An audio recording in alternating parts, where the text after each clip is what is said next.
स्कंदपुराणं तृतीयं ब्रह्मखंडं विंशोऽध्याय धरा क्षेत्र महात्म्य वर्णन। युधिष्ठिर श्री व्यास जी महाराज से पूछते हैं कि वह अतीव आश्चर्य की घटना है जो सर्वदा समस्त योगीगण तथा समस्त देववर्ग के गुरु हैं। गिरिजा देवी ने उन शिव को किस लिए जड़ीभूत किया था तथा कैसे उन प्रभु शंकर की वृत्तियां नष्ट हो गईं, आप इसका वर्णन करिए। तब युधिष्ठिर के पूछने पर श्री व्यास जी महाराज कहते हैं कि हे राजन, पूर्व काल में शंकर ने पार्वती से समस्त अथर्ववेदोक्त तथा उपवेदोक्त विभिन्न मंत्र व्यक्त किया था। उन सब मंत्रों के अधिदेवता 6 थे, यथा साकिनी, डाकिनी, काकिनी, हाकिनी, राकिनी तथा लाकिनी। भगवान शंभु ने इनके बीजों मालाकार से उद्धार करके गिरिजा को उपदेश दिया था। इसके अतिरिक्त अन्य 8 बीजों का भी मंत्रोद्धार उन्होंने किया था, जिससे महादुष्टा शाकिनी आदि शक्ति को साधा जाता है। श्री पार्वती देवी कहती हैं कि हे नाथ, आपने तो 6 शक्तियों के भेद का वर्णन किया, परंतु इन दुर्जय तथा एकमात्र योग से साध्य 6 शक्तियों का मंत्र कूट विस्तृत रूपेण नहीं कहा, उसे कहिए। तब महादेवी के पूछने पर श्री महादेव कहते हैं, हे महादेवी, शाकिनी आदि देवी गण का मंत्र कूट देव, असुर तथा मानवों के समक्ष प्रकाशित नहीं किया जा सकता। तब पार्वती जी कहती हैं, हे सर्वरूप, आपको नमस्कार है। हे वृषध्वज, आपको नमस्कार। हे नीलकंठ कृपा सिंधु, आपको नमस्कार। आप काल रूपी हैं, आपको नमस्कार। इस प्रकार से गिरिनंदिनी पार्वती ने अनेक मधुर कोमल वाक्यों से भगवान शिव की स्तुति की। तब त्रिलोचन करुणानिधि भगवान को संतुष्ट करके उनको दंडवत प्रणाम किया। उन्होंने उनके चरण कमल को पकड़ लिया तथा भगवान शंकर कृपा परवश होकर कहने लगे, हे भद्रे, तुम किस लिए स्तव कर रही हो? तुम्हारी अभिलाषा क्या है, उसे कहो। तब भगवान शिव के पूछने पर पार्वती जी कहती हैं कि यदि मैं आपकी प्रिय पात्री हूं तो आप निसंदिग्ध रूप से विस्तार पूर्वक ध्यान समाहार आदि के साथ शक्तिगण का साधन विधान कहिए। तब श्री रुद्र उवाच, तो भगवान शिव रुद्रदेव कहने लगे, हे देवी, मैं तुमसे मंत्रकूट आदि समस्त तत्व कहता हूं, सुनो, और इसके फल को किसी से कभी प्रकाशित नहीं करना। हे वरानने, सभी कूटों का मध्यम वर्ण माया बीज कहा गया है, और यह बिंदुनाद आदि से भूषित हो, अर्थात ह्रीं और प्रसाद बीज रौम द्वितीय कूट है। चंद्रबिंदु युक्त अग्नि बीज रंग तृतीय कूट है। ब्रह्म बीज चतुर्थ कूट है। काल बीज पंचम कूट है। पृथ्वी बीज लंग षट कूट है। हव्यवाह बीज सप्तम कूट है। नृसिंह बीज अष्टम कूट है। प्रसाद बीज नवम कूट है। प्रथमोक्त से 8 बीज ही एकादश कूट है। इनके साथ प्रथम बीज का योग करने पर 12 कूट हो जाता है।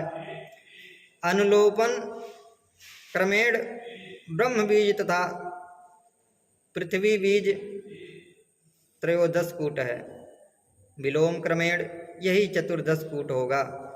हे मेनका पुत्री, इसके अतिरिक्त शेष कई कूटों को तुमसे गुप्त ही रखा है। शिवपत्नी यह गुप्त वाला कथन सुनकर अत्यंत मान के कारण कोप पूर्वक भूतल पर गिर पड़ी।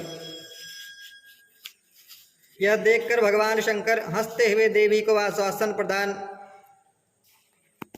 करते मधुर वाणी से कहने लगे, कि हे भद्रे,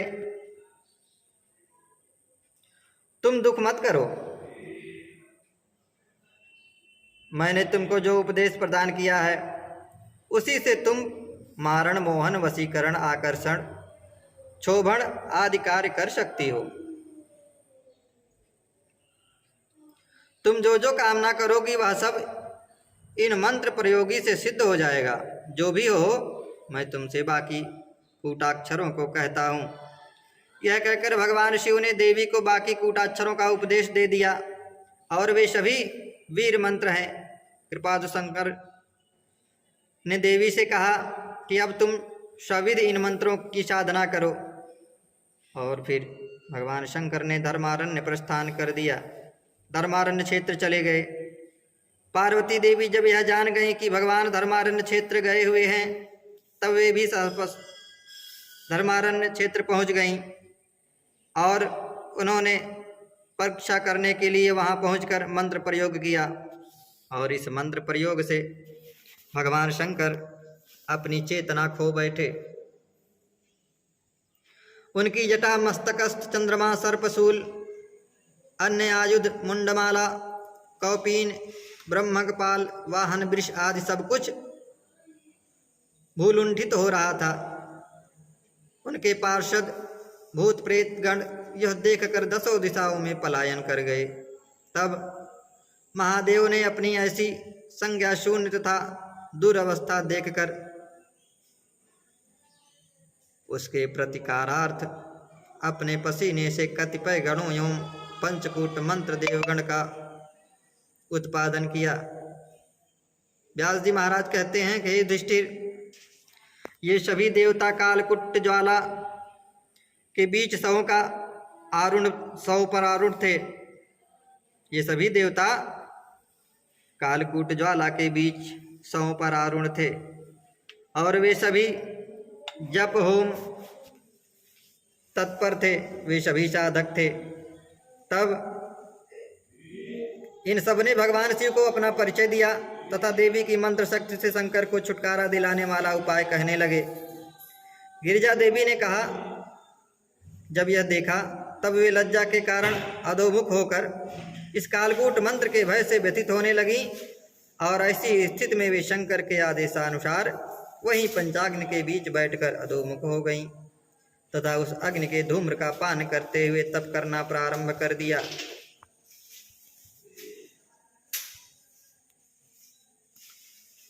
उन कूट मंत्र देवताओं ने तब शंकर को विविध स्तुतिगान से प्रसन्न किया।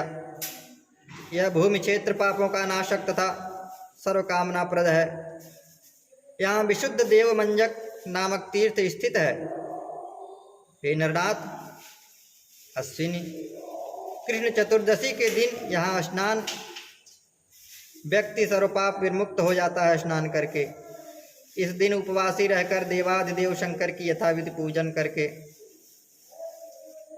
कदापि शाकिनी डाकिनी बेताल प्रेतयोर ग्रह वास्तु ग्रह पीड़ा आदि सब उसके नष्ट हो जाते हैं जो यथाविधि पूजन करता है।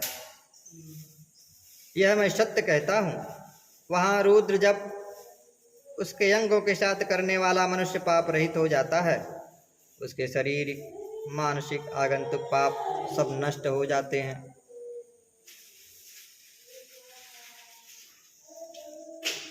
इस प्रकार मैंने इस प्रसिद्धि देवमंजक नामक शुभ तीर्थ का वर्णन किया। 1000 अश्वमेघ यज्ञ यदि प्रचुर दक्षिणा के साथ किया जाए तो वही फल इस आख्यान के श्रोता तथा वक्ता को प्राप्त करते हैं।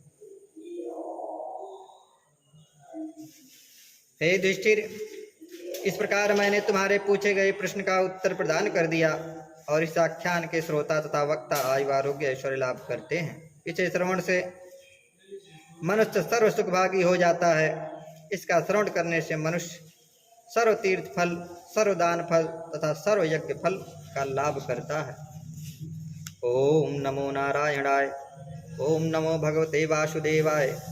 ओम भूर्भुवस्सुः श्री कमला ब्रह्मदेवताय नमः। ओम भूर्भुवस्सुः श्री कमला ब्रह्म पितृदेवताय नमः। ओम महेश्वराय नमः। ओम जगदीश्वराय नमः।